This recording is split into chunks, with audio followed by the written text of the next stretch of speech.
15వ ఆర్థిక సంఘం నిధులు విడుదల చేశారు. సుమారుగా 1122 కోట్లు. దీని వెనక పవన్ కళ్యాణ్ గారి ప్రమేయం ఉందనుకోవచ్చా?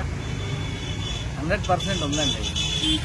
ఒకటి 100% పవన్ కళ్యాణ్ గారి ప్రమేయం ఉంది.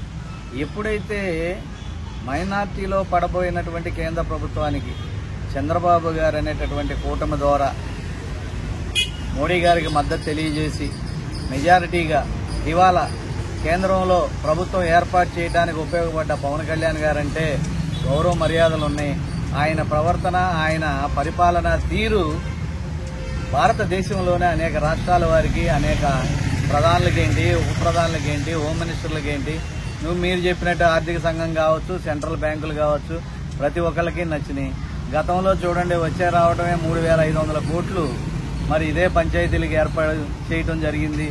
ఇవాళ గ్రామీణ రోడ్లన్నీ కూడా జవహర్ రాజు గారు యోజన అవ్వచ్చు, సడక్స్ యోజన అవ్వచ్చు, లేదు పిఎం యోజన రోడ్స్ అవ్వచ్చు, లేదా ఇంకోటి అవ్వచ్చు.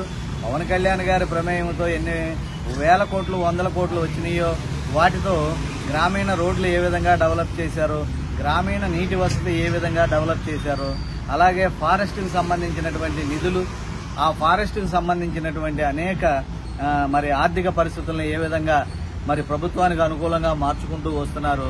రాష్ట్ర ప్రజలందరూ కూడా చూస్తున్నారు. ఒక పవన్ కళ్యాణ్ గారే ఆ విధంగా చేయటం కాకోకుండా ప్రతి ఒక్కళ్ళు కూడా ఆయనలాగా కష్టపడాలని చెప్పి మేము కోరుకుంటున్నామండి.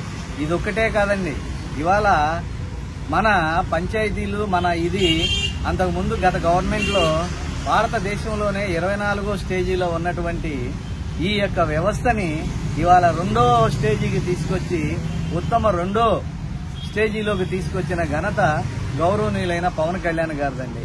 ఈ చేసే ప్రయత్నంలోనే పంచాయతీలన్నింటినీ ఏకం చేసి పంచాయతీ సమస్యలు తీర్చడంలో ముఖ్యంగా ముందున్నటువంటి పవన్ కళ్యాణ్ గారికి, ఆయన తీసుకున్న నిర్ణయాలకి, నిజంగా ఆయన వెనకాల ఉన్నటువంటి గోల్డ్ మెడలిస్టులు, ఐఏఎస్లు, ఐపీఎస్లకి కూడా ఇది ప్రతి ఒక్క క్రెడిట్ చెందుద్దండి. ఆ క్రెడిట్ వచ్చి మన గిన్నిస్ బుక్ ఆఫ్ రికార్డ్ అనేది ఆయనకి పొందడం. ఇవాళ చూడండి, అడవుల్లో రోడ్లు లేని వాళ్ళకి రోడ్లు, డోలీ మీద వెళ్లే పరిస్థితి లేకోకుండా రోడ్లు వేసి వాళ్ళు ఇంటి వరకు కూడా, అక్కడికి వెళ్లి డెలివరీ కేంద్రం వరకు కూడా మీకు అంబులెన్స్లు ఏర్పాటు చేయటం. అట్లాగే మన్యంలో చూడండి, స్కూల్స్ కానీ ఆఖరి కాళ్ళకి చెప్పులు కూడా పంపించి వాళ్ళ అవసరాలేంటో చూసి వాళ్ళ ఆకలి తీరుస్తున్నటువంటి మహానుభావుడు ఎవరన్నా ఉన్నారంటే అది పవన్ కళ్యాణ్ ఒక్కడే అని చెప్పడంలో మేము ఎలాంటి వెనకడుగు వేయమండి. ఇలాంటి నాయకులు, పవన్ కళ్యాణ్ లాంటి స్ఫూర్తి, ఆయన లాంటి నేర్పు, నిజంగా మీరు ఒకటి గమనించండి.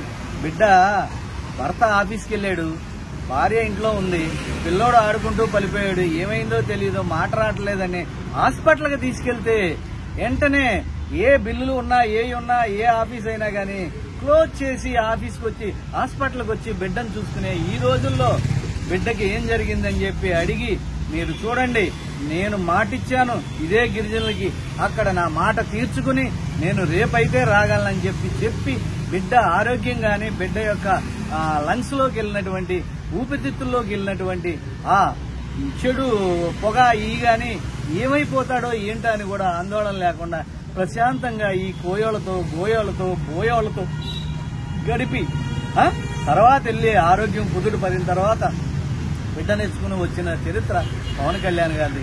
ఇంత గుండె నిబ్బరం ఏ ఒక్క తల్లిదండ్రులకు ఉండదండి.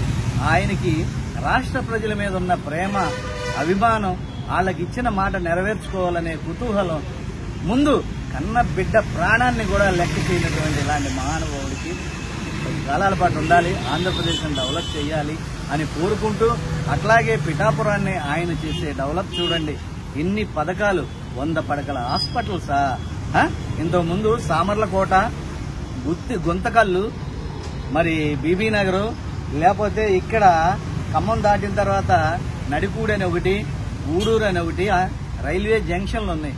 ఇవాళ రైల్వే జంక్షన్ టైపులో ఏ విధంగా, ఇక్కడ రైల్వే జంక్షన్ టైపులో ఏ విధంగా పిఠాపురాన్ని 4-5 ట్రైన్స్ అక్కడ ఆపి, ఫాస్ట్ ట్రైన్స్ కూడా వాళ్ళకి ఎన్ని సదుపాయాలు కలగజేస్తున్నాడంటే ఆయన చేసిన అభివృద్ధి ఏమని చెప్పాలి, ఎన్నని చెప్పాలి. 9 నెలల్లో మీరు ఎందుకు చేయలేకపోయారు? మీరు చేస్తున్న ఎడల జగన్మోహన్ రెడ్డి గారు 151 నుంచి అందులో 5 పోయి 11కు దిగజారుతారా? ఒక్కసారి ఆలోచించండి. తప్పంతా ప్రజలదా? మీకు ఓట్లు అయిపోవటం మీ తప్పు లేదా? ఇప్పుడు కూడా మార్పు రాదా? ఒక్కసారి ఆలోచించుకోండి. పిఠాపురంలో 100 కోట్ల అభివృద్ధి పనులకు శ్రీకారం చుట్టారు. ఇదే ఇప్పుడు చెప్పాను కదండి, దాని గురించి స్పెషల్ గా చెప్పాల్సిన పని లేదు. పవన్ కళ్యాణ్ ఆ నియోజకవర్గం ఏనాడో పుణ్యం చేసుకుంటే పవన్ కళ్యాణ్ అక్కడికి వెళ్ళాడు. ఇలాంటి నాయకుడు, ఇలాంటి పవన్ కళ్యాణ్, ఆయనకి బోల్డంత ఫ్యూచర్ ఉంది. మళ్ళీ పవన్ కళ్యాణ్ పిఠాపురంలోనే నుంచోకుండా వేరే నియోజకవర్గంలో నుంచుంటే ఆ నియోజకవర్గాన్ని కూడా ఇలాగే డెవలప్ చేస్తాడు.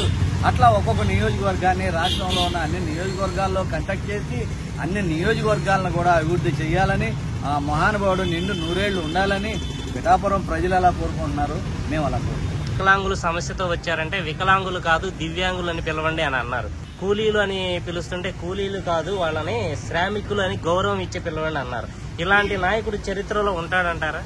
అసలు చరిత్ర ఏంటండి, నేను రెల్లీల్లో ఎందుకు పుట్టలేదా అన్నాడండి. ఆలోచించండి, వాళ్ళు చేసే కుల వృత్తి ఏంటనేది ఆలోచించండి. కింది కులం అసలు ఆయన కులం లేదండి. నిజంగా పవన్ కళ్యాణ్ గారు మా కాపుని మేము సపోర్ట్ చేస్తున్నామే కానీ కాపు అనే ఫీలింగ్ ఆయనకి లేదండి. వెనకబడిన కులాలే వాళ్ళకి గొప్పండి.